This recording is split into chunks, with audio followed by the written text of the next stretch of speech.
हे guys, good morning. कसे आहात तुम्ही सगळे? आणि तुला सकाळचे 6:30 वाजलेत आणि आजच्या व्लॉगमध्ये मी निघालो आहे गोंदवल्याला, जिथं श्री गोंदवलेकर महाराज यांची समाधी आहे तिकडे.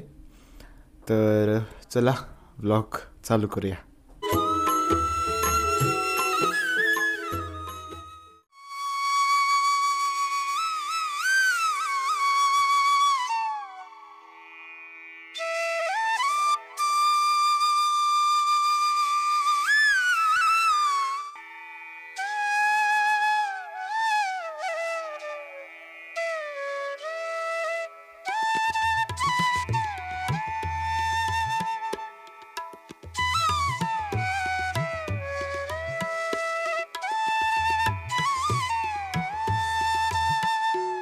हा आपला पहिला हॉल्ट आहे वडूज बस स्थानकावर.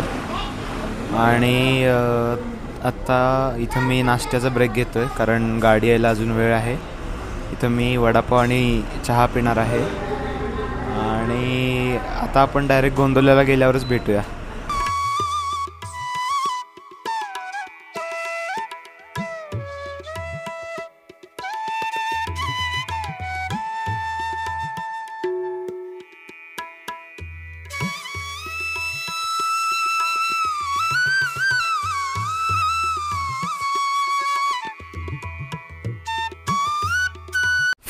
फायनली मी इथं गोंदवल्यामध्ये पोचलो आहे.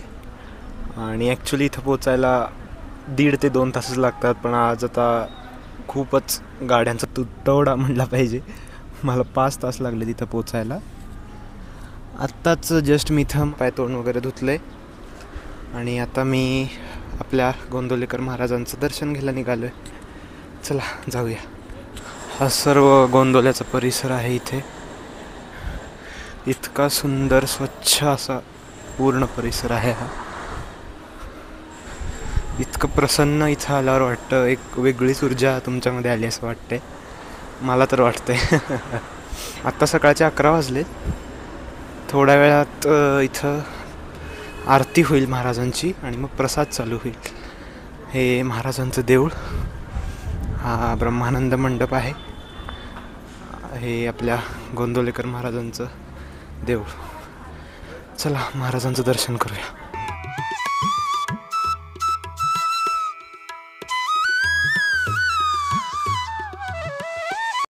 आता इथे माझ्यासमोर प्रसादासाठी लाईन लागलेली आहे, तर मी पण प्रसादाच्या लाईनमध्ये लागतो आणि आपण प्रसाद घेऊया. ही इथे संपूर्ण प्रसादाची लाईन आहे, पुढेपर्यंत आहे. हा लवकर सरकते म्हणून काही प्रॉब्लेम नाही आहे. मागीपासनं पूर्ण पुढेपर्यंत अशी ही प्रसादाची लाईन. हे गोंदवल्यातील भव्य असं प्रसादालय आणि हा इथला गोंदवल्याचा सुंदर असा प्रसाद. हा भात, हा शिरा, आमटी आणि ताक असा हा पोटभर प्रसाद इथं दररोज मिळतो.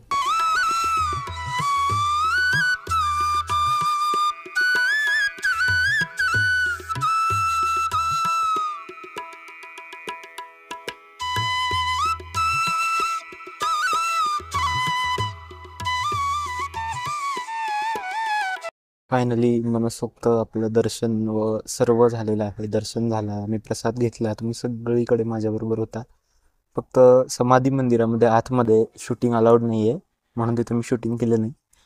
आणि हा जो सर्व अनुभव आहे तो प्रत्येकाने एकदा तरी आयुष्यात एकदा तरी घेतलाच पाहिजे. आणि खूपच सुंदर अनुभव आहे. खूप प्रसन्न वाटतं. इथून जावंसंच वाटत नाही आहे. आणि तुम्हाला मी सर्व हा परिसर दाखवलाय. कसं वाटलं सांगा तुम्हाला. हा गोंदवलेकर महाराजांचा घोडा बत्ताशांचे स्मारक आहे हे इथे. आणि हा सर्व आपला मंदिर परिसर.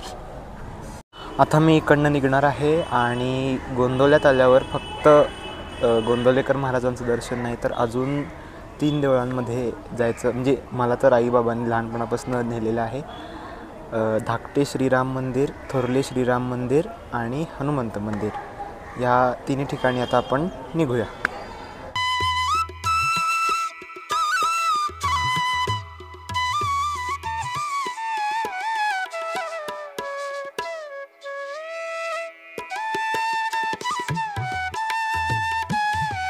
हे गोंदवल्यातील थोरले श्रीराम मंदिर.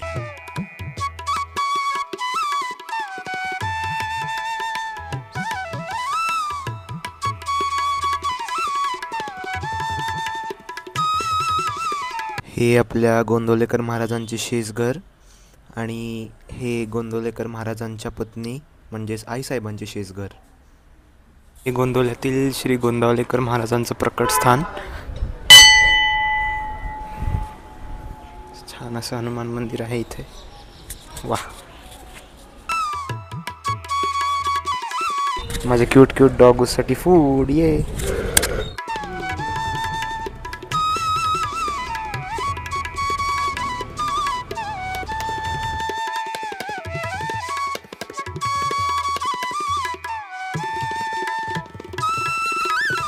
हे श्री क्षेत्र गोंदवले येथील धाकटे राम मंदिर.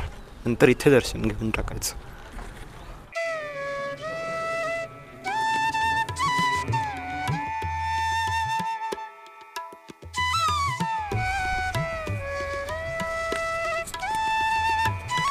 आणि यानंतर इथे दत्त मंदिर, नरसिंह मंदिर व दुर्गादेवी मंदिर आहे. इथेही दर्शन घेऊ शकता.